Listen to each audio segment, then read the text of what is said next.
మంచిది పిల్లరా. దేవుడి ఉన్నతమైన కృపను బట్టి ఆయన పరిశుద్ధ సన్నిధిలో మనం చేరి ఉన్నాం.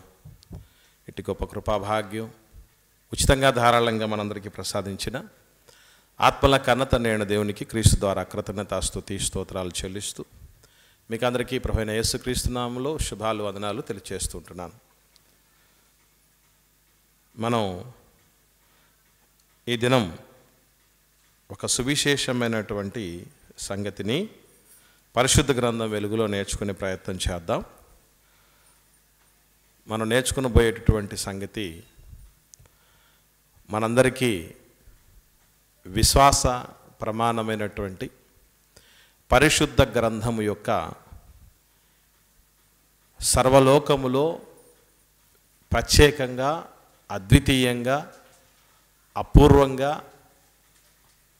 విశిష్ట గ్రంథరాజ్యంగా పరిశుద్ధ గ్రంథాన్ని నిలిపినటువంటి ఒక 8 ప్రత్యేకతలు ఉన్నాయి. ఈరోజు ప్రపంచంలో జీవరాశులన్నింటిలో కూడా మానవులంగా మనం మాత్రమే తెలుసుకున్నటువంటి విషయాలను మెదడులో పదిలపరుచుకొని వాటిని 10 మందికి పంచే క్రమంలో పుస్తకాలను రాయటం అనేది జరుగుతూ ఉంటుంది, మనందరికీ తెలుసు.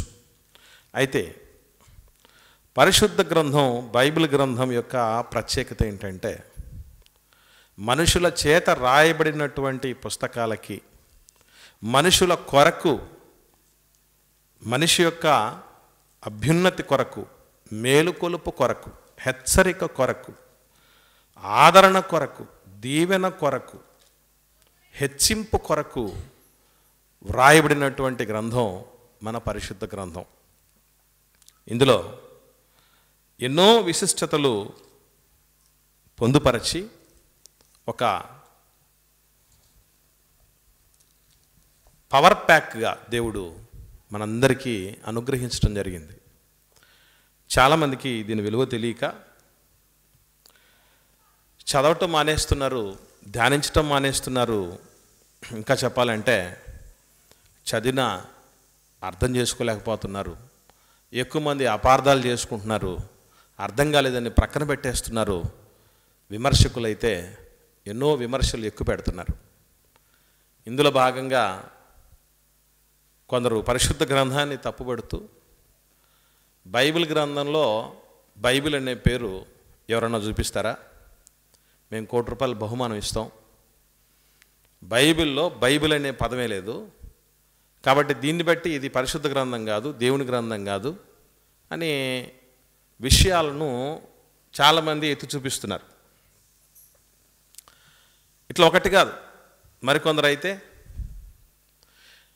ఏకంగా ప్రపంచానికి పెద్దన్నయ్య అని పిలువబడేటటువంటి అమెరికా దేశం వాళ్ళలో ఒకనాడు క్రైస్తవులుగా ఉన్నటువంటి వీళ్ళు బైబిల్లో దాదాపుగా 1000కి పైగా తప్పులు ఉన్నాయి అని చెప్పి ది బైబిల్ హ్యాండ్ బుక్ అనే పుస్తకం కూడా రాశారు. ది బైబిల్ హ్యాండ్ బుక్ అనేటువంటి పుస్తకం రాసి హేతువాదులుగా మారటం జరిగింది. వాళ్ళు విశ్వాసులుగా ఒకనాడు ఉండి తర్వాత అమెరికా ఆ దేశంలో, ఖండంలో వాళ్ళు హేతువాదులుగా మారి పుస్తకాన్ని రాసి చాలా ప్రదేశాలకు వాటిని పంపకం చేయటం జరిగింది. మన భారతదేశంలో కూడా చాలామంది దాన్ని చదివి ఈ రావుపిడి వెంకటాద్రి అనేటువంటి వ్యక్తి ఏం చేశాడంటే, ఎన్వి బ్రహ్మం అనేటువంటి వ్యక్తి, వీళ్ళందరూ కూడా నాస్తికులు, హేతువాదుల సంఘ అధ్యక్షులుగా ఉన్నటువంటి వాళ్ళు, బైబిల్ బండారం అనేటువంటి పుస్తకం కూడా రాసి బైబిల్లో 100 తప్పులు ఉన్నాయి అనేటువంటి మాటలు చెప్పటం. ఇంకొందరు ఇస్లాం సోదరుల నుంచి బహిరంగంగానే బైబిల్లో చాలా రకాలైనటువంటి తప్పిదాలు ఉన్నాయి, దోషాలు ఉన్నాయి, పరస్పర విరుద్ధమైనటువంటి అసంబద్ధాలు, కాంట్రడిక్షన్స్ ఉన్నాయి అని కొట్టిపారేయటం జరిగింది. ఈ క్రమంలోనే బలంగా వినిపించేటటువంటి మాట, బైబిల్ అనే పదం బైబిల్లో లేదు కదా. అంటే బైబిల్ అనే పదం బైబిల్లో లేకపోవడాన్ని బట్టి అది దేవుని గ్రంథం కాదు, ఎవరో మొదటి శతాబ్ద కాలానికి తెలివిమంతులు కొందరు మేధావులు ఊహించి కల్పించి రాసినటువంటి విషయాలే ఇప్పుడున్నటువంటి అధునాతన టెక్నాలజీకి అది ఏమాత్రం సరిపోయేది కాదు అన్నటువంటి విషయాలను చెప్పటం జరిగింది. మరికొందరు మన క్రైస్తవ సోదరుల్లోనే బైబిల్ అంతా ఒక చోట ఒక న్యూస్ పేపర్లో విషయమంతా రాసినట్లు మొదటి పేజీలో పట్టలేదు అనుకోండి మ్యాటరు, ఏం చేస్తాడు లాస్ట్లో మిగతాది పలానా పేజీలో ఉంటుంది అని రాస్తాడు. అట్లా మనకు కూడా దేవుడు అలాగే ఇన్ఫర్మేషను ఇచ్చుంటే బాగుండేది కదా. ఆదాము అవ్వల గురించి ఆదికాండంలోనే మొత్తం ఇచ్చేసి వాళ్ళ చాప్టర్ అయిపోయింది, తర్వాత చాప్టర్లోకి ఎంటర్ అయింటే బాగుండేది కదా అని దేవుడికి సలహాలు ఇచ్చేవాళ్ళు ఎక్కువైపోయారు. ఇలా ఒక పుస్తకం చదివినట్టు, ఒక నవల చదివినట్లు, ఒక న్యూస్ పేపర్ చదివినట్లు రాసి ఉంటే సరిపోయేది కదా, కొంత ఇచ్చట కొంత అచ్చట దేవుడు ఎందుకు ఇవ్వాల్సి వచ్చింది అనేటువంటి మాటలు కూడా చాలామంది మాట్లాడారు. అసలు ప్రాముఖ్యంగా గుర్తుపెట్టుకోవాల్సిన విషయం ఏంటంటే అసలు బైబిల్ అనే పదం బైబిల్లో ఎందుకు లేదు అన్నటువంటి విషయాన్ని ప్రాథమికంగా సింపుల్ లాజిక్గా ఆలోచన చేస్తే మనం గుర్తుంచుకోవాల్సిన విషయం ఏంటంటే బైబిల్ అనేది ఆంగ్ల భాష పదం. ఆంగ్ల భాషా పదం ఎక్కడ చూడాలి అని అంటే ఆంగ్ల ఎడిషన్లో దొరుకుతుందా లేదా అని చూడాలి. తెలుగు భాషలోకి వచ్చి మనం ఇంగ్లీష్ భాషను వెతికితే ఎలా ఉంటుంది అని అంటే ఆటోమొబైల్ షాపులోకి వచ్చి మాకు రాయలసీమలో సంగటి ముద్దలు అంటే రాగి ముద్దలు అనేటువంటి ఫేమస్. ఈ ఆటోమొబైల్ షాపులలోకి వచ్చి రాగి ముద్ద ఇవ్వు అంటే ఏముంటుంది, ఎట్ట బాగుంటుంది, సరిపోద్దా, సహేతుకంగా ఉండేది అన్నది. అంటే ఎక్కడ ఏం దొరకాలో ఏం అడగాలో అది అడగాలి.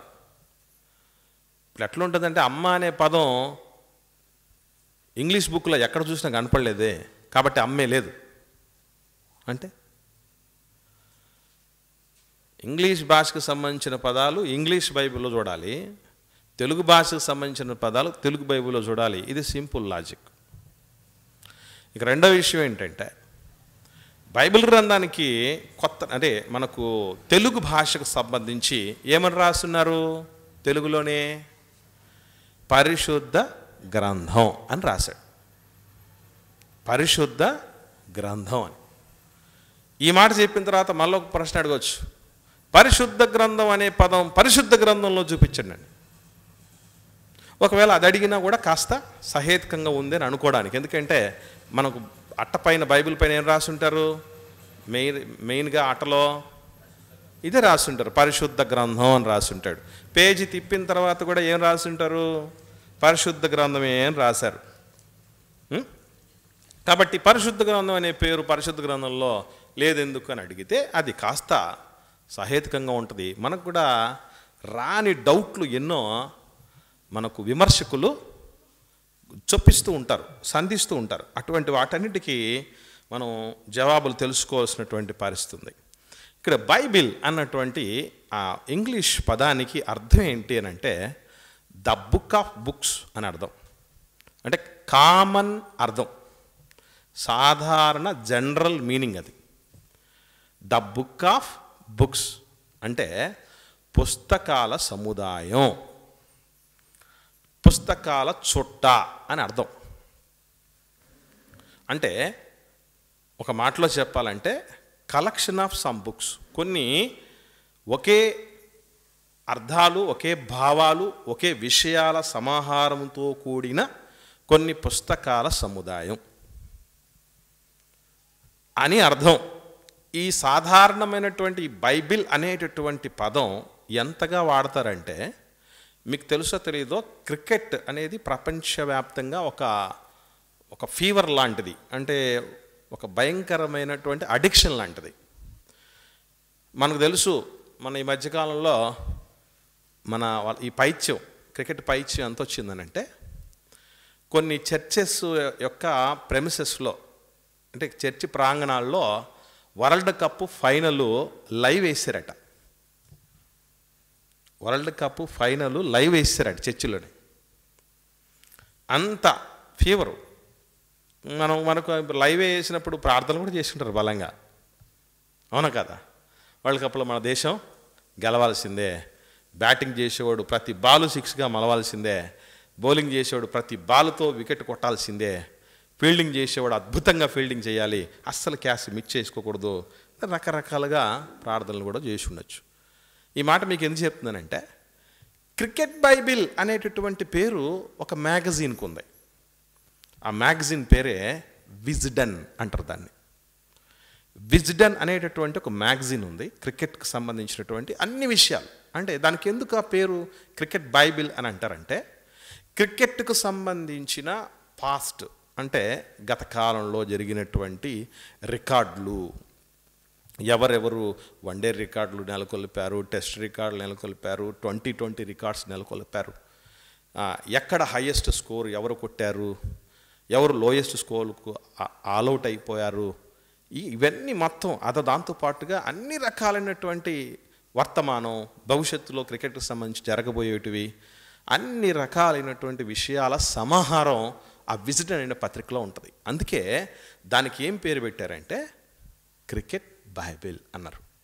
ఎందుకు ఆ క్రికెట్ బైబిల్ అని పేరు పెట్టారంటే, బైబిల్కి ఈ క్రికెట్ మ్యాగజైన్కి ఏం సంబంధం అంటే, వాడే అంటాడు అప్పుడు, బైబిల్ అంటే కొన్ని పుస్తకాల సముదాయం ఉన్నాయన, కాబట్టి క్రికెట్కు సంబంధించినటువంటి అనేకమైన అంశాలను ఒక చోట క్రోడీకరించాం కనుక దానికి ఏం పేరు పెట్టాం, క్రికెట్ బైబిల్ అని పేరు పెట్టాం అని చెప్తాడు.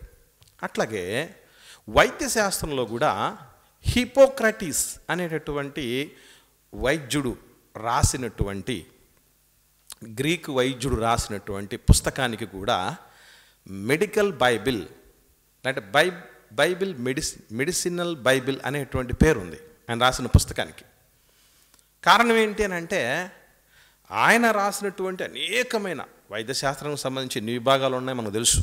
సింపుల్గా చెప్పాలంటే, కన్నుకు సంబంధించి, ముక్కుకు సంబంధించి, చెవికి సంబంధించి, వెంట్రుకలకు సంబంధించి, చర్మానికి సంబంధించి, కిడ్నీలకు సంబంధించి, ఎముకలకు సంబంధించి, నరాలకు సంబంధించి అన్ని రకాలైనటువంటి వాటికి ఒక్కొక్క విభాగం ఉంటుంది. వాటన్నిటినీ ఒక్క చోట చేర్చి కూర్చి ఉంటారు కనుక దానికి మెడికల్ బైబిల్ అనేటువంటి పేరు, హిపోక్రటీస్ రాసిన దానికి పేరు. ఇవన్నీ మీకు ఎందుకు చెప్తున్నానంటే, ఒక అర్థాన్నిచ్చే పదం అది. కొన్ని పుస్తకాల సమాహారం అనే అర్థాన్నిచ్చే పదం తప్ప బైబిల్లోకి పోయి వెతుక్కోవాల్సిన పదం కాదది అనేది మనం అర్థం చేసుకో. ఇకపోతే పరిశుద్ధ గ్రంథం అని తెలుగు భాషలో ఉన్నటువంటి బైబిల్ గ్రంథానికి ఎందుకు ఆ పేరు వచ్చింది అనేటటువంటి విషయాన్ని జాగ్రత్తగా మనం ఆలోచన చేయగలిగితే, బైబిల్ గ్రంథానికి కొన్ని రకాలైనటువంటి పేర్లు బైబిల్ గ్రంథంలోనే ఉన్నాయి. తెలుగు బైబిల్లోనే ఏమని ఉన్నాయో కొన్ని జాగ్రత్తగా చూస్తూ ముందుకు సాగుదాం. యెషయా గ్రంథం 34వ అధ్యాయము 16వ వచనం చూద్దాం. యెషయా గ్రంథం 34వ అధ్యాయము 16వ వచనం చూద్దాం. ఏ గ్రంథం అని ఉందండి? యెహోవా గ్రంథము అని చూడండి. యెహోవా గ్రంథము అనుంది.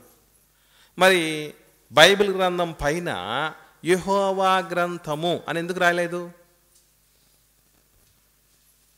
యెహోవా గ్రంథము అని ఉంది కదా బైబిల్లోనే, తెలుగు బైబిల్లోనే, పరిశుద్ధ గ్రంథంలోనే యెహోవా గ్రంథం అని ఉంది. మరి యెహోవా గ్రంథం అనే టైటిల్ ఎందుకు పెట్టలేదంటారు? ఎందుకనంటే యెహోవా అన్నటువంటి పేరు ఎందుకు దేవుడు ఒక్కడే అయినా, జీవము కలిగిన వాడే అయినా, అద్వితీయుడే అయినా ఎందుకు అక్కడ పేరు పెట్టాల్సి వచ్చింది అని అంటే, పాత నిబంధనలో దేవుని ప్రజలను దేవుడు ఒక కుటుంబాన్ని తన కొరకు ప్రత్యేకించుకునే సమయానికే ఎందరో దేవుళ్ళు వాళ్ళకు పేర్లు వచ్చాయి. మరి వీళ్ళ మధ్య జీవము కలిగినటువంటి ఉన్నతుడైనటువంటి సత్యదేవుడైనటువంటి ఆయనకు ఒక ప్రత్యేకత ఉండాలి. ప్రత్యేకత దేన్ని బట్టి వస్తుందంటే పేరుని బట్టి వస్తుంది. ఇప్పుడు ఇంతమంది దాదాపు 800 కోట్ల మంది ఉన్నారు ప్రపంచంలో. 800 కోట్ల మందిలో నువ్వు నేను ఎవరంటే దేన్ని బట్టి ఐడెంటిఫై చేస్తాం? పేరుని బట్టే, అంతే కదా. పేరుని బట్టే మనం ప్రత్యేకపరుస్తాం, గుర్తిస్తాం. కాబట్టి ప్రత్యేకతకు కొరకు వాడబడిన పేరే యెహోవా తప్ప మరొకటి కాదు. ఇంకొకటి, ఈ యెహోవా గ్రంథం అనే పేరు ఎందుకు రాయలేదు అని అంటే, ఎస్పెషల్లీ ఆయన తన గురించి ఏమని చెప్పుకున్నాడో ఒకసారి మనం లేవియకాండం చూద్దాం. 19వ అధ్యాయము 2వ వచనం చూద్దాం. లేవియకాండం 19వ అధ్యాయము 2వ వచనం. మీరు పరిశుద్ధులై ఉండవలెను, మీ దేవుడైన యెహోవానగు నేను పరిశుద్ధుడనై ఉన్నాను. దేవదూతలు పరలోకంలో ఏమని పిలుస్తున్నాయట? దేవుణ్ణి పరిశుద్ధుడు, పరిశుద్ధుడు, పరిశుద్ధుడని గాన ప్రతిగానములు చేస్తున్నాడు. కాబట్టి దేవుడే స్వయంగా ఏమని చెప్తున్నాడంటే, నేను ఎవరిని అని అంటే పరిశుద్ధుడను. అంటే యెహోవా గ్రంథమని ఎందుకు రాయబడలేదు అని అంటే, పరిశుద్ధత అనేటటువంటిది మరింత ప్రత్యేకమైంది.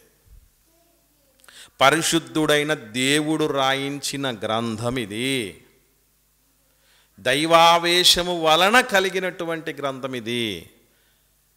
మనుషులు పరిశుద్ధాత్మ చేత ప్రేరేపించబడిన వారై దేవుని మూలముగా కలిగిన గ్రంథం ఇది. దేవుని మూలం అంటే దేవుడెవరు అంటే తన గురించి ఏమని చెప్పుకున్నాడు?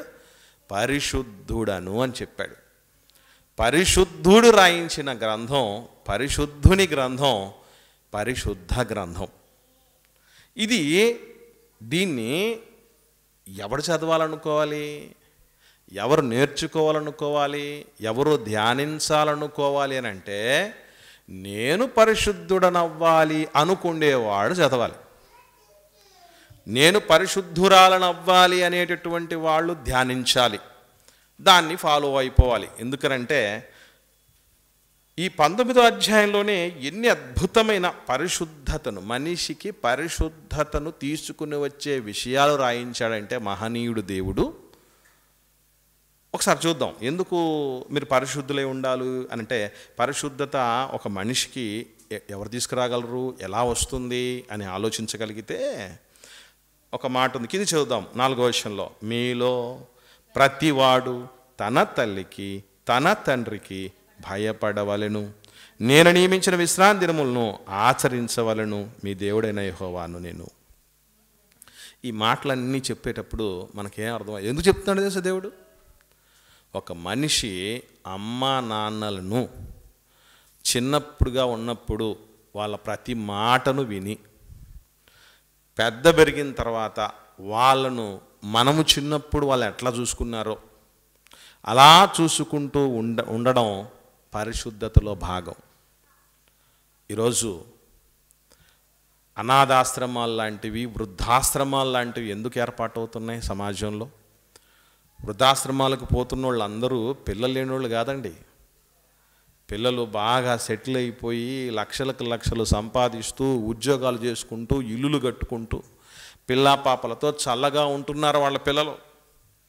మరి ఎందుకు కష్టపోతున్నారని అంటే, మనిషికి ఎవరండి పరిశుద్ధత నేర్పించేది?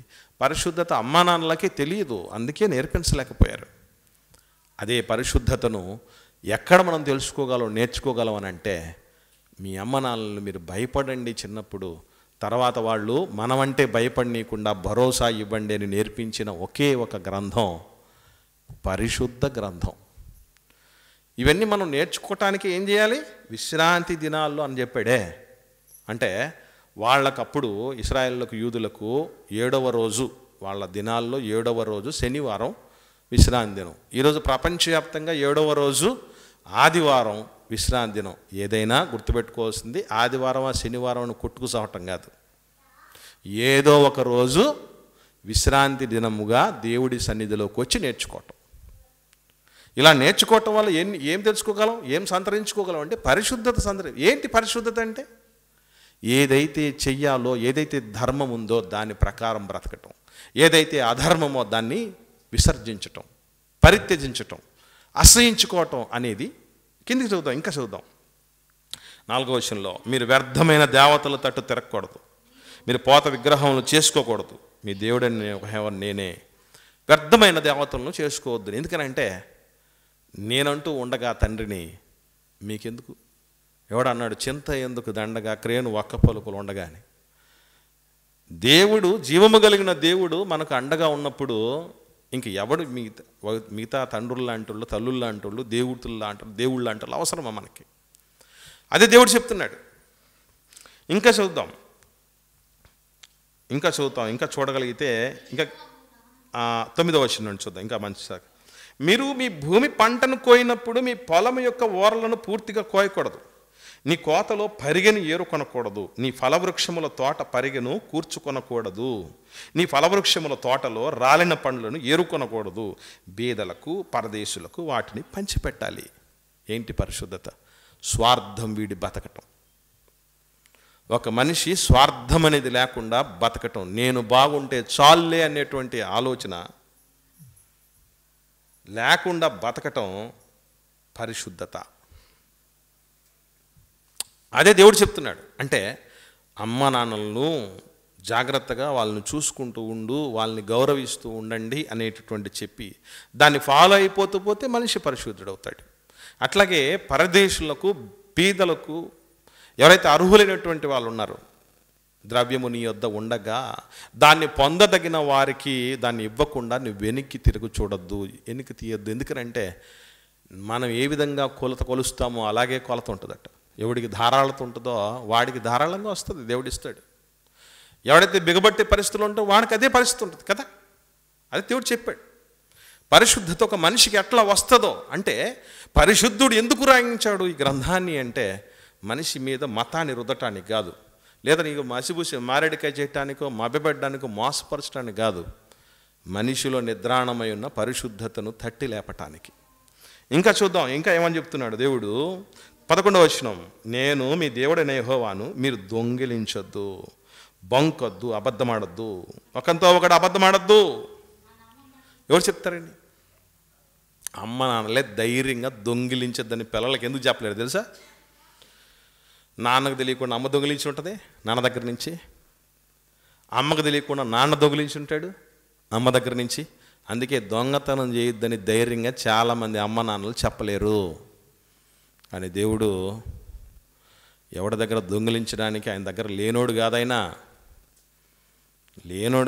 పేరే ఉన్నాడు. కాబట్టి మీరు దొంగిలించొద్దు, ఇంకా అబద్ధం ఆడద్దు, ఒకరితో ఒకరు అబద్ధాలు ఆడద్దు. నేను అబద్ధాలు ఆడద్దు అని కూడా ఎందుకు చెప్పలేరు తెలుసా పెద్దవాళ్ళు? మనమే ఎన్నో అబద్ధాలు ఆడుతూ ఉంటాం. ఈ మాటలు పిల్లలకు చెప్తే ముందు నువ్వు ఆడద్దు అంటారు. అమ్మగాని నాన్నగాని చెప్పారంటే ముందు నువ్వు ఆడడం మానే, తర్వాత నేను మాడేస్తా అని అంటారు.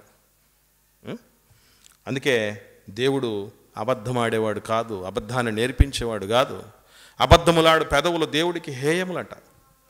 అందుకే ఉన్నది ఉన్నట్టుగా, ఇది ఒక టీవీ ఛానల్లో అంటాడు, ఉన్నది ఉన్నట్టు ఉండదు కనికట్టు అట. కనికట్టు లేకుండా ఉన్నది ఉన్నట్టుగా చెప్తాం మేము అని చెప్తూ ఉంటారు. అలాంటి వాడట. అది పరిశుద్ధత మనిషిలోకి రావటం అంటే. ఇంకా చూడగలిగితే 12వ వచనం, నా నామమును బట్టి అబద్ధ ప్రమాణం చేయొద్దు, నీ దేవుని నామమును అపవిత్రపరచకూడదు. ఈరోజు దేవుడు సాక్షిగారా అని కూడా అబద్ధాలు చెప్తారట. దేవుడు సాక్ష్యం చెప్తే నిజమే చెప్తారన్నట్టు. ఈవెన్ కోర్టులో కూడా ఎలాగుంటుంది పరిస్థితి? దేవుని ఎదుట ప్రమాణం చేసి, ఎవరి మీదట? దేవుడి మీద. అంతా నిజమే చెప్తాను, అబద్ధం చెప్పను అన్నదానికి పూర్తి రివర్సు. అంతా అబద్ధమే చెప్తాడు, నిజం చెప్పడం. అందుకే అట్లా నువ్వు మిస్యూజ్ చేయొద్దు నాయన నా పేరుని, నీ దేవుడైన యెహోవా నామమును వ్యర్థముగా ఉచ్చరించకూడదు అని ఎందుకన్నాడంటే అందుకే. ఇట్లా వాడతారు చాలామంది. మనం చేసే మోసానికి దేవుణ్ణి తెచ్చుకుంటాం. దేవుడి పేరిట ఈరోజు ఎన్నో అక్రమాలు, దుర్మార్గాలు జరుగుతున్నాయి కదా. అవన్నీ పోవాలి. ఒక పరిశుద్ధుడైన దేవుడు దోచుకోవటానికి లైసెన్స్ ఎవడికి ఇవ్వడు. ఇంకా చూద్దాం 13వ వచనం, నీ పొరుగు వాణ్ణి హింసించకూడదు, వాడిని దోచుకోకూడదు, కూలివాని కూలి మరుసటి నాటి వరకు నీ యొద్ద ఉంచుకొనకూడదు. ఎంత మంచి మాటలండి. పరిశుద్ధ గ్రంథం అని ఎందుకు వచ్చిందో పేరు ఎప్పటికైనా అర్థమవుతుంది మనకి. దేవుడు చెప్తున్నటువంటి ఒక అద్భుతమైనటువంటి మాట ఏమని? పొరుగు వాడిని హింసించొద్దురా, దోచుకోవద్దు వాళ్ళని, కూలివాడి కూలి నువ్వు దగ్గర దాచేసుకోవద్దు. ఈరోజు లోకంలో వెట్టి చాకిరితో తరాలుగా ఇంకా మీ తాతయ్య చేసిన, వాళ్ళ తాత చేసినటువంటి అప్పు తీరలేదు అని చెప్పేసి అన్ని రకాలైన వడ్డీలు, బారు వడ్డీ, చక్ర వడ్డీ, అన్ని రకాలైనటువంటి వడ్డీలు వేసి వాడు నడ్డి విరగ్గొట్టి వెట్టి చాకరీలు చేసుకుంటున్న వాళ్ళు ఎంతోమంది ఉన్నారు. దాన్ని నిరసించాడు దేవుడు. మనిషి పరిశుద్ధంగా బ్రతకరా అని. అంటే ఒక మనిషి ఈ భూమి మీద సంతోషంతో, సమాధానంతో, శాంతిగా, సమృద్ధిగా బ్రతకాలంటే ఏం చేయాలో పరిశుద్ధ గ్రంథంలో రాయబడి ఉన్నాయి. అదే పరిశుద్ధ జీవితాన్ని ఇచ్చే పరిశుద్ధ గ్రంథం. అంటే పేరుందా లేదని కొట్టుకు చేస్తాడేంటి? తీరు ముఖ్యం, మనకే బ్రతుకు ముఖ్యం, నీతి ముఖ్యం. ఎంత యథార్థతతో కూడినటువంటి మాటలు దేవుడు చెప్పాడు. దీన్ని పాటిస్తే ఎంత అద్భుతంగా ఉంటుంది. పోనీ ఈ మాట చెప్పినోడు ఏడున్నా మాదిరి లేనోడా అంటే వెతికి చూడాలే కానీ, పట్టి చూడాలే కానీ, ప్రతి సందర్భంలో, ప్రతి విషయంలో దేవుడికి మించినటువంటి పరిశుద్ధుడు, నిప్పులాంటి మనిషి, నిప్పులాంటి వ్యక్తి మరొకరు ఉండరు. కించేద్దాం ఇంకా 14వ వచనంలో, చెవిటి వాణ్ణి తిట్టకూడదు. ఏం చేస్తూ ఉంటాం మనం? ఆ దేవుడికి ఎంత మంచి మనసు అంటేనండి, మనుషులముగా వైకల్యం కలిగిన వాడి మీద మనం జాలి చూపేటువంటి పరిస్థితి, కరుణ చూపే పరిస్థితి, అయ్యో అనేటువంటి పరిస్థితి ఉండాలి తప్ప చెవిటి వాడిని తిట్టకూడదు. ఎందుకు తిడుతున్నావు? చెవుడు లేనోడిని ఎందుకు తిట్టట్లా? చెవుడు ఉన్నోడిని ఎందుకు తిడతాం అంటే, చెవిటి వానికి తిడితే వినపడదు కదా. వినపడదు కాబట్టి ఏం చేయొచ్చు? చెవిటి మేళం, చెవిటి మాలోకం అని రకరకాలుగా ఎట్టుబడితే అటు తిట్టచ్చు. ఎందుకంటే ఎందుకురా అట్లా తిడుతున్నావు అంటే, వాడు చెవిటోడురా, వాడు వినలేడురా అంటూ ఉంటాం. వాడు వినలేడేమో, కానీ చెవులను నిర్మించిన వాడు వింటూ ఉన్నాడు. దేవుడు అంటాడు, కంటిని నిర్మించిన వాడు కానకుండునా, చెవిని నిర్మించిన వాడు వినకుండునా అని.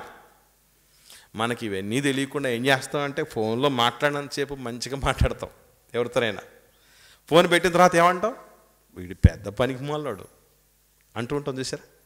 ఇది పెద్ద పనికి మాలింది అని చెప్తూ ఉంటారు చూసారా. అవి కూడా వింటున్నాడు ఆయన దేవుడు, అవి కూడా వింటున్నాడు ఆయన. అంటే మనిషి ఎక్కడే కానీ పొరపాటు అనేది లేకుండా బతకాలి. పరిశుద్ధుడికి కేర్ ఆఫ్ అడ్రస్ తన పిల్లలు అనుకున్నారు. అందుకే పరిశుద్ధ గ్రంథం ఇది.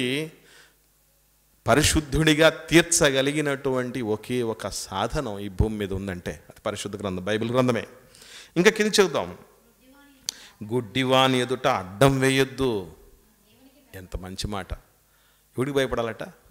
ఎవడన్నా చూస్తున్నాడా లేదా అని చూస్తావు కదా. గుడ్డోడికి అడ్డం వేసేటప్పుడు ఎవడన్నా చూస్తున్నాడేమో అని చూస్తాం మనం. కానీ చూసి ఆయన ఎవరు? దేవుడు చూస్తున్నాడు. యెహోవా కన్నులు ప్రతి స్థలం మీద ఉన్నాయి. నీతిమంతుణ్ణి, అనీతిమంతుణ్ణి అందరినీ చూస్తున్నాడట ఆయన దేవుడు. కాబట్టి ఏం చేస్తున్నారట? గుడ్డి వాళ్ళకి మనం చాలామంది ఏం చేస్తారండి? గుడ్డోడు వస్తుంటే అడ్డం, కాలు అడ్డమో, చేతులు అడ్డమో, కర్ర అడ్డమో పెడుతూ ఉంటారు. అంటే ఆ గుడ్డి వాళ్ళ మనోభావాలను కూడా ఎంత సున్నితంగా దేవుడు చూస్తున్నాడో ఆలోచన చేస్తేనండి. ఈరోజు ఏదో అంగవైకల్యం గల వారి మీద ప్రేమ వలకబోసి వాళ్ళు వచ్చేసారు అనుకుంటూ ఉంటాం. కానీ దేవుడు ఏనాడో ఎంత నేర్పించాడు నీతి మనిషికి. అందుకే మనలో కూడా ఇటువంటి లక్షణాలు ఎవరి దగ్గర ఉంటే ఎవరిని చెవిటోడిని తిట్టడం, గుడ్డోడికి ఏం చేస్తాం? అడ్డం వేయటం. ఇంకొక విషయం, వైకల్యం ఉన్న వాళ్ళను ఆ వైకల్యంతో పిలవటం కూడా తప్పే. వైకల్యం ఉన్న వాళ్ళని ఆ వైకల్యంతో పిలవటం కూడా తప్పే, గుర్తుపెట్టుకోండి. చాలామందికి తెలీదు. ఇప్పుడు మనిషి ఎట్లా తయారయ్యారంటే అండి, పొడవు ఉన్నాడు అనుకోండి, ఏమంటారు? ఒరే జెండామాను అంటారు. పొడవుగా ఉంటే రే జెండామాను అంటారు. సరే పొట్టుగా ఉంటే పొట్టాడు అంటావు. ఎట్టుండాలి నీ దగ్గర? పొట్టిగా ఉంటే పొట్టోడని, పొడవుగా ఉంటే జెండామానని, సన్నగా ఉంటే అనేవాళ్ళు. ఒరే చీకిరి పుల్ల అనేవాళ్ళు. ఇంక రకరకాలైనటువంటి పేర్లు. గాలి కొట్టుకుపోతారా నువ్వు గాలోడా అని. లాగుంటే ఉరి దుబ్బోడా దుబ్బదానా అని అంటారు. ఈ ఎట్లా అండి? చిత్రం చెప్పమంటారా? పోనీ కలర్ తక్కువ ఉండి కర్రోడా అంటే సర్లేబ్బా అనుకుంటున్నారు అనుకోడానికి. కలర్ ఎక్కువ ఉండి ఎర్రగా ఉన్న ఎర్రోడా అంటారు. మళ్ళీ కలర్ వైట్ రెడ్ కలర్ ఉంటే ఎర్రోడు, ఒరే ఎర్రోడా అంటారు. కలర్ తక్కువ ఉంటే కర్రోడా అని. ఇంకేంటి మరి? వెంట్రుకలు తక్కువ ఉంటే బట్టతలోడా అండి. ఎంట్రుకలు ఎక్కువ ఉన్నాయనుకోండి చింపిరి చుట్టాడు అంటాడు. ఆ గుబురు చుట్టోని ఎక్కువ ఉన్నా వదిలిపెట్టరు, తక్కువ ఉన్నా వదిలిపెట్టరు. ఇవంతా గుర్తుపెట్టుకోవాల్సిన విషయం ఏంటంటే దేవుడు మనల్ని ఎవరిని అసలు వదిలిపెట్టాడు. మనల్ని ఎవరిని అసలు వదిలిపెట్టాడు దేవుడు. మనిషి అంటే మనకు కళ్ళబడదేమో. నీ కోసం నా కోసం ఏదైతే ఈ విశాల విశ్వంలో అన్నీ చేశాడు దేవుడు, ఆ కళ్ళు లేని వాళ్ళకి కానీ, కాళ్ళు లేని వాళ్ళకి కానీ, ఆ వైకల్యం ఉన్న వాళ్ళకి కానీ వాళ్ళకు కూడా అదే చేశాడు. మర్చిపోకండి. ఎక్కడండి దొరుకుతాడు ఇంత పరిశుద్ధుడైన దేవుడు? ఇంత నీతిమంతుడైన దేవుడు ఎక్కడ దొరుకుతాడు అసలు? ఇంత అద్వితీయమైనటువంటి సత్యదేవుడు ఎక్కడ, జీవం కలిగిన దేవుడు ఎక్కడ దొరుకుతాడు? ఇంకా చదువుదాం 15వ వచనంలో. అన్యాయపు తీర్పు తీర్చొద్దు. ఎన్ని కోణాల్లో చెప్తున్నాడు దేవుడు.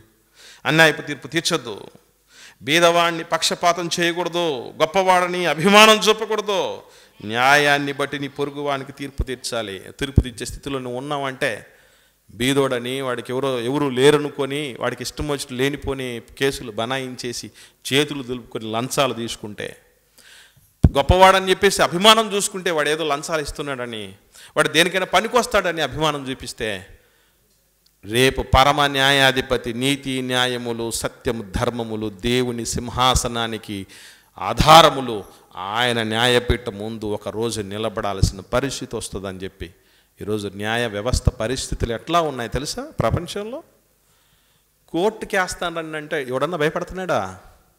ఎందుకు భయపడ్డు తెలుసా? ఎప్పుడో తాత ముత్తాతల కాలంది మనవాళ్ళు మనవరాళ్ళ హీరింగ్లో వస్తాయి.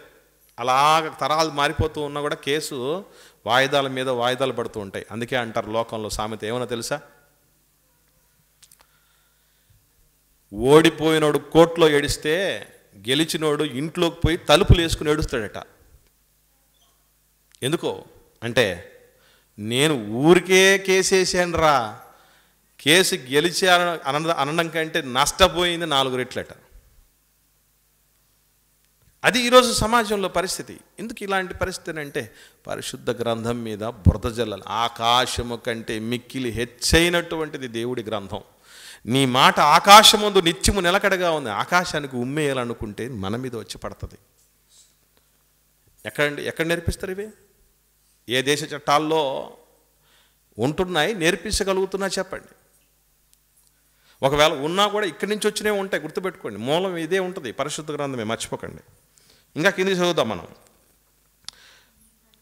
16వ వచనం. నీ ప్రజలలో కొండెములాడుచు ఇంటింటికి తిరగకూడదు, నీ సహోదరునికి ప్రాణహాని చూడకూడదు, నేను యెహోవాను. కొండాలంటే ఏం చేస్తారు? ఇక్కడ మాటలు అక్కడ చెప్తారు, అక్కడ మాటలు ఇక్కడ చెప్తారు. వీళ్ళకు అస్సలు తిరిగే ఉండదు, పెద్ద ప్రమాదం. అందుకే దేవుడు అంటున్నాడు, ఈ కొండాలు చేసేటువంటి వాళ్ళ వల్ల ప్రాణహానే జరుగుతుందట. సత్యం వాస్తవం తెలుసుకోకుండా కొండాలు చెప్పేవాళ్ళు. అందుకే ఇట్లా ప్రాణహాని చేయొద్దు. ఇంకా చెప్తున్నాడు దేవుడు 17వ వచనం. నీ హృదయంలో నీ సహోదరుని మీద ఎక్కడ పగ ఎక్కడ మొదలవుద్దట మనిషి మీద? ఎక్కడన్నా దేశ చట్టాలు, సార్ వాడు నా గురించి హృదయం నిండా పగబెట్టుకున్నాడు సార్ నాకు న్యాయం చేయండి సార్, వాడిని కేసు పెట్టండి సార్, వాడి మీద వాడిని బొక్కలో వేయండి సార్ అని రుణపోయారు అనుకోండి. ఏమంటారు పోలీసు వాళ్ళు? వాడి హృదయంలో ఉంటే మేమేం చేయమంటావురా? ఎప్పుడు చట్టం చూస్తుంది అంటే, ఒక నేరం జరగాలి, జరిగింది ఎవడో చూడాలి, చూసినోడో చేంజ్ చేయాలి, సాక్ష్యం చెప్పాలి. అంతవరకు నేరగాడు కానే కాదు. అందుకే అంటారు, దొరికితే దొంగ, దొరక్కపోతే దొరట. దేవుడు అంటున్నాడు, దొరకడం దొరక్కపోవటం అనేది మనిషి దగ్గర ఉంటుంది ఆప్షను, దేవుడి దగ్గర ఉండదు. అందుకే దేవుడు చెప్తున్నాడు, నీ హృదయంలో కూడా నీ ఎదుటివాడి మీద పగ పెట్టుకోకూడదని. మనుషులు హృదయాలు ఎందుకున్నాయో తెలీదు. అది తెలియక ఏం చేస్తున్నారు? పగలు పెంచి పోషించుకుంటున్నారు. పక్కింటి వాళ్ళకంటే మనకు పడదు, ఎదురింటోళ్ళకి వాళ్ళ ఎదురింటి వాళ్ళకి మనమంటే పడదు. ఎవరంటే ఎవరికి పడనటువంటి పరిస్థితులు, అదేదో కూర పడదు, ఆ వాతావరణం పడదు అన్నట్టు మనుషులు పడరన్నటువంటి రీతిగా మాట్లాడుతూ అనుకుంటూ ఉంటారు. చూసారా? అదే దేవుడు చెప్తున్నాడు, నీ హృదయంలో పగొద్దు. ఎక్కడ వేళ్లలో నుంచి దేవుడు మనిషికి పరిశుద్ధతను నేర్పుతున్నాడో మహనీయుడు ఆలోచన చేస్తే. అందుకే పరిశుద్ధుడు రాయించిన గ్రంథం, మనిషిని పరిశుద్ధుడిగా తీర్చే గ్రంథం పరిశుద్ధ గ్రంథం. ఇంకా కింద చూద్దాం.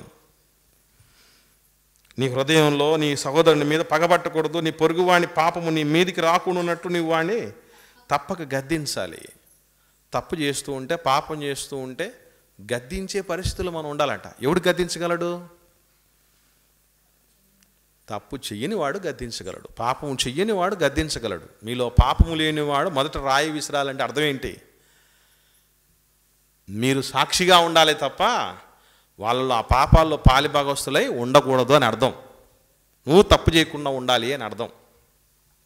అదే దేవుడు చెప్తున్నాడు 18వ వచనంలో, కీడుకు ప్రతి కీడు చేయకూడదు, నీ ప్రజల మీద కోపముంచుకొనక నిన్ను వలని పొరుగువాడిని ప్రేమించు అంటారే. అసలు నిన్ను వలని పొరుగువాడిని ప్రేమించటం అంటే అర్థం ఏంటంటే ఎదుటి వాళ్ళ మీద కోపం ఉంచుకోకూడదటండి. నేను అడుగుతున్నాను, ఎంతమందికి ఎదుటి వాళ్ళు అంటే ఎవరెవరు అనుకుంటున్నారు? మన ఇంట్లో ఉండేటటువంటి వాళ్ళు కూడా మన ఎదుటి వాళ్ళే కదా, మన పొరుగు వాళ్ళే. వేరే వాళ్ళ దాకా వద్దు, మళ్ళీ వేరే వాళ్ళ దాకా వద్దు. మీకు కోపం ఉందా లేదా అంటే ఖచ్చితంగా ఉంది. ఆయన అంటే నాకు చాలా కోపం, ఆవిడంటే నాకు కోపం, వీళ్ళంటే నాకు భలే కోపం, పిచ్చ వాళ్ళ పేరు ఎత్తుతారా నా దగ్గర, నాకు భలే కోపం వాళ్ళంటే అని చెప్పుకుంటారు. వీళ్ళు ప్రేమ లేనోళ్ళు అని అర్థం. పొరుగువారిని తనలాగే ప్రేమించగలిగే వాళ్ళు ఎవరి విషయం పేరెత్తినా కూడా నీకేదో పాములు, తేళ్ళు, జర్రులు పాకినట్టు ఉంటుంది. కొందరికి పేర్లు ఎత్తగాలి. అట్లా ఉండకూడదట. కోపమే ఉంచుకోవద్దు అన్నాడు దేవుడు. ఏ ఉంచుకుంటున్నాం మన దగ్గర? అవే ఉంచుకుంటున్నాం. అందుకే ప్రశాంతత లేకుండా, ప్రశాంతతతో ఎవడు నిద్రపోవట్లా, పగలతో రగిలిపోతూ నిద్రపోతున్నారు. అందుకే చక్కగా నిద్ర, ఏసీ గదుల్లో ఉన్న కూడా నిద్రలేని పరిస్థితులు చాలామందికి ఉన్నాయి. ఆలోచించు. ఇంకా మీరు నా కట్టడలు ఆచరించాలి. ఇంకా పోతే చాలా చాలా చాలా విషయాలు ఉన్నాయి. మనకు సమయం లేదు కనుక తొందరగానే దీన్ని ముగించేస్తున్నాను. రేపు ఎల్లుండి ఇంకా మనకు మరిన్ని సంగతులు, ఈ 8 విషయాల్లో అపూర్వమైనటువంటి లక్షణాలు కలిగి ఉంది పరిశుద్ధ గ్రంథం. ఆ 8 విషయాలు మనం రేపు ఎల్లుండి 2 దినాలు శంకరాపురంలో ఉన్నటువంటి చర్చ్ బిల్డింగ్లో సమయాల్లోనే సాయంత్రం 6:30 గంటల నుంచి రాత్రి 9 గంటల వరకు ఇవి వివరించబడతాయి. ఆశ కలిగిన వాళ్ళు, మీరు ఆన్లైన్లో ఉన్నవాళ్ళు కూడా ఎట్లా వస్తారో, మరి క్లాసెస్ మిగతావి క్యాన్సిల్ చేసుకుని మీరు జాయిన్ అయిపోతారో, లేకపోతే క్లాస్ అయిపోయిన తర్వాత జాయిన్ అవుతారో, లేకపోతే అసలు జాయిన్ అవ్వరో మీ ఇష్టం. అది మొత్తానికైతే 8 విభాగాలు రేపు ఎల్లుండి 2 దినాల్లో శంకరాపురంలోని చర్చ్ బిల్డింగ్లో వివరించబడతాయి. ఆశ కలిగిన వాళ్ళు రావడానికి ప్రయత్నం చేయండి. ఈ 8 విషయాలు ఏంటో నేను ఒకసారి బ్రీఫ్గా చెప్తాను. అంటే 8 అంశాలు మీకు తెలియపరుస్తాను ఈ ఇంట్రోలోనే. జాగ్రత్తగా నోట్ చేసుకోండి. ప్రేయర్ఫుల్గా ప్రిపేర్ అయ్యి ముందుకు రావాల్సిందిగా నేను ప్రేమతో మనవి చేస్తున్నాను. ఇప్పటిదాకా మనం నేర్చుకున్న విషయం ఏంటి? బైబిల్ అనే పేరు బైబిల్లో ఎందుకు లేదు అన్నటువంటి విషయమే నేర్చుకోవటం జరిగింది. అది ఇంట్రడక్షన్ పార్ట్గా. సో పరిశుద్ధ గ్రంథం అని ఎందుకు పరిశుద్ధ గ్రంథానికి పేరు వచ్చింది అన్నటువంటి విషయాల్ని కూలంకషంగా నేర్చుకోవటం జరిగింది. మొట్టమొదటిది, పరిశుద్ధ గ్రంథానికి, దైవ గ్రంథానికి అద్వితీయతను తీసుకుని వచ్చి పెట్టినటువంటి ఒక 8 లక్షణాలు ఉన్నాయి. అందులో మొట్టమొదటిది ఏంటంటే రెండు భాషలలో ఉన్న ఒకే ఒక గ్రంథం బైబిల్ గ్రంథం. రెండు భాషలలో ఉన్న ఒకే ఒక గ్రంథం. అది ఏంటి, ఎట్లాగా, ఏంటి అనే విషయాలు మీకు కాస్త తెలుసు. మరింత డీటెయిల్గా మనం తర్వాత తెలుసుకుంటాం. ఇక రెండో విషయం, రెండు రాజ్యాంగ చట్టాలను కలిగి ఉన్న ఏకైక గ్రంథం. రెండు రాజ్యాంగ చట్టాలు ఉన్నాయి. ఒకటి హెబ్రీయులకు లేదా ఇశ్రాయేలీయులకు ఒక చట్టం, పాత నిబంధన. క్రైస్తవులకు క్రీస్తు తరపున ఇవ్వబడినటువంటిది రాజ్యాంగ చట్టం, క్రొత్త నిబంధన. ఇలా రెండు రాజ్యాంగ చట్టాలను కలిగిన ఒకే ఒక దైవ గ్రంథం పరిశుద్ధ గ్రంథం. మూడవది, లేఖికుల అద్భుత సమ్మేళనం కలిగిన అపూర్వ గ్రంథం. లేఖికులు అంటే రచయితలు. రచయితల యొక్క అపూర్వ సమ్మేళనం. ఎందుకు అపూర్వ సమ్మేళనం అని చెప్పబడింది, అపూర్వ కలయిక అని ఎందుకు చెప్పాల్సి వచ్చింది, అద్భుత సమ్మేళనం అని ఎందుకు చెప్పాల్సి వచ్చింది అనేది మనం డీటెయిల్డ్గా తర్వాత నేర్చుకుంటాం. నాలుగవది, దీర్ఘకాలం రచనా కార్యక్రమములో నిలిచిన అమూల్యమైన గ్రంథం. దీర్ఘకాలం రచనాకాలం అంటే ఇంత టైం తీసుకున్నటువంటి ఏ పుస్తకం కూడా ప్రపంచంలో దైవ గ్రంథం లేదు. దీర్ఘకాలం రచనాకాలంగా ఉన్నటువంటి గ్రంథం ఒక్క పరిశుద్ధ గ్రంథం మాత్రమే. ఐదవది, మానవ ప్రభుత్వాలను, నాగరికతల ప్రభావాలను ఎదుర్కొని నిలిచిన ఏకైక గ్రంథం. మానవ ప్రభుత్వాలు చాలా వచ్చాయి, ప్రపంచాలని ఏలినటువంటి ప్రభుత్వాలు వచ్చాయి. తర్వాత నాగరికతలు, ఎన్నో నాగరికతలు వచ్చాయి. వాటన్నిటి ప్రభావాలు చాలా ప్రతికూలంగా పరిశుద్ధ గ్రంథం మీద పడ్డాయి. సమూలంగా నాశనం చేసేయాలి, అసలు భూమి మీదనే లేకుండా చేయాలనే ప్రభావాలు ఎన్నో పడ్డాయి. వాటన్నిటిని ఎదుర్కొని నిలిచింది నేటికి ఒక్క పరిశుద్ధ గ్రంథం, బైబిల్ గ్రంథం మాత్రమే. ఆరవదిగా, మానవునిగా గుర్తించిన విశిష్ట గ్రంథం. ఈ ప్రపంచంలో ఏ పుస్తకమైనా మానవుడికి ఒక సమున్నత స్థానం ఇవ్వగలిగింది అంటే అది పరిశుద్ధ గ్రంథం మాత్రమే. అది ఎలా అనేది మనం డీటెయిల్డ్గా నేర్చుకోబోతాం. ఏడవదిగా, ఆచరణయోగ్యమైన సూత్రాలు గల సాటిలేని గ్రంథం. ఆచరణయోగ్యమైన సూత్రాలు గల సాటిలేని గ్రంథం అంటే చాలా సూత్రాలు, చాలా గ్రంథాలు చెప్తూ ఉంటాయి, కానీ అవి ఆచరణలో సాధ్యం కావు, అంటే అవుట్డేటెడ్గా ఉంటాయి. మరి పరిశుద్ధ గ్రంథం కూడా అలాంటిదేనా? లేకపోతే ఇది ఆచరణయోగ్యంగా ఎలా ఉండదు? ఆచరణయోగ్యమైన సూత్రాలు కలిగినటువంటి సాటిలేని గ్రంథం ఎందుకు చెప్పబడింది? ఇది ఏడవ పాయింట్, ఆఖరిది, మోస్ట్ ఇంపార్టెంట్ విషయం. అదేంటంటే విజ్ఞాన శాస్త్ర వాస్తవాలతో పరిపూర్ణంగా ఏకీభవించే ప్రాచీన గ్రంథం. ఇక్కడ గుర్తుపెట్టుకోవాల్సిన విషయం, విజ్ఞాన శాస్త్ర వాస్తవాలతో, విజ్ఞాన శాస్త్రం అంతటితో కాదు, విజ్ఞాన శాస్త్ర వాస్తవాలతో పరిపూర్ణంగా ఏకీభవించే ప్రాచీన గ్రంథం. అంటే ఇక్కడ సైన్స్కి సంబంధించినటువంటి అనేకమైన విషయాలు, కాంట్రడిక్షన్గా అనిపించేటువంటి విషయాలన్నీ కూడా మనకు బయటపడతాయి. అందులో చాలా చాలా అద్భుతమైనటువంటి విషయాలు ఉంటాయి ప్రియులారా. ఇలా 8 విశిష్టతలు పరిశుద్ధ గ్రంథానికి సంబంధించి ఉన్నాయి. వాటిని మనం మరింత డీటెయిల్డ్గా ఈ 8 అంశాలను 2 దినాల్లో నేర్చుకునే ప్రయత్నం చేద్దాం. ప్రార్థన చేసుకుందాం.